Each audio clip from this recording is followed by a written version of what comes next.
মন্ডলী আপনারা দেখতে বিমানের সম্বন্ধে গঠিত সুপার এয়ারওয়েজ ফাউন্ডেশন প্রদর্শন করছে হরাইজন্টাল ফিগার অফ এইট। তার সাথে আছে চট্টগ্রাম তারে অন্যান্য 4টি বিমানে আছেন চট্টগ্রাম রাফি ও চট্টগ্রাম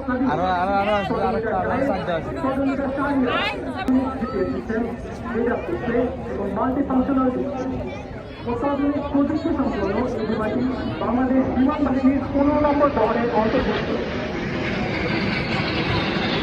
1000 কেজির বেশি যুদ্ধাস্ত্র বহনে সক্ষম এই বিমানটি CL-5 ইকো মিসাইল বহন করতে সক্ষম। এছাড়া KW বিমানটি 24টি রকেট এবং 120 টন গুলি বহনে সক্ষম। স্বল্প ওজন, ছোট আকৃতির সাথে শক্তিশালী ইঞ্জিনের সমন্বয়ে অতি অল্প ব্যাসার্ধের মধ্যে বিমানটি দিক পরিবর্তন করতে পারে। বিমানটি সর্বোচ্চ 500 কিলোমিটার দূরে শত্রু ঘাঁটিতে আঘাত আনতে সক্ষম। শত্রু রাডারকে ফাঁকি দিয়ে শত্রু ঘাঁটিতে আঘাত আনার জন্য লো লেভেল ফ্লাইং অত্যন্ত গুরুত্বপূর্ণ। বাংলাদেশ বিমান বাহিনীর সকল বৈমানিকদের কঠোর পরিশ্রমের মাধ্যমে এই লো লেভেল ফ্লাইং এবং লো লেভেল অ্যারোস্পেসকে পারদর্শী করে তোলা হয়।